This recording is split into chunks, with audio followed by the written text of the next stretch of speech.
हरदीप सिंह पुरी की पत्नी पर बिना किसी तथ्य के झूठे आरोपों में ममता बनर्जी के खास सांसद साकेत गोखले को दिल्ली हाई कोर्ट ने दिन में तारे दिखा दिए और मानहानि के मामले में 50 लाख रुपए का मुआवजा देने और माफी मांगने का फैसला सुना दिया।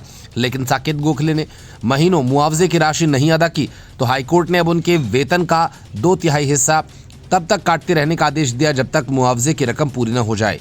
मतलब साफ है कि राज्यसभा के सदस्य होने के बदले मिलने वाली सैलरी अब पूरी साकेत गोखले को नहीं मिलेगी।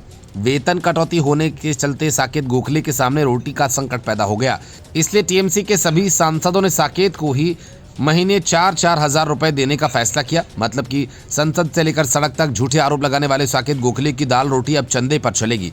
लोकसभा और राज्यसभा में तृणमूल संसदीय दल के नेता सुदीप बंदोपाध्याय और डेरेक ओब्रायन ने एक संयुक्त बयान में इस निर्णय की घोषणा की। संसदीय दल ने कहा कि तृणमूल सांसदों ने यह निर्णय सर्वसम्मति से लिया। बयान में सुदीप और डेरेक ने लिखा कि हम सरकार को संसद के अंदर और बाहर सांसदों की आवाज को प्रतिशोधात्मक तरीके से दबाने की अनुमति नहीं देंगे, क्योंकि हम एक परिवार हैं। हमारी नेता ममता बनर्जी हैं। हालांकि वेतन कटौती के मुद्दे से सरकार का कोई लेना देना नहीं है। मामले में पिछले साल जुलाई में दिल्ली हाई कोर्ट ने साकेत को 50 लाख रुपए का मुआवजा और माफी मांगने का आदेश दिया था। लेकिन हाल में ही अदालत का ध्यान इस तथ्य की ओर आकर्षित कराया गया कि साकेत ने रुपए का भुगतान नहीं किया। इस आधार पर कोर्ट ने आदेश दिया कि साकेत के सांसद के तौर पर प्रति महीने मिलने वाले वेतन में 2/3 हिस्सा काटा जाए, वो पैसा लक्ष्मी को दिया जाए।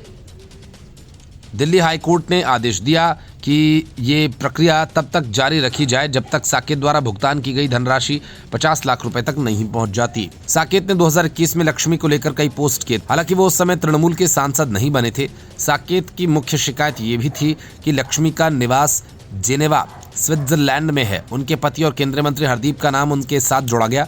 हरदीप उस समय नागरिक उड्डयन मंत्रालय के प्रभारी थे।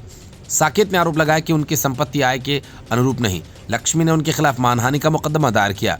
पूर्व राजनयिक ने कहा साकेत के द्वारा उनके और उनके पति से संबंधित इंटरनेट मीडिया पोस्ट निराधार हैं। उन पर मानहानि का मुकदमा भी दायर किया गया था, जिसमें वे हार गए और उन्हें जुर्माना लगाया गया।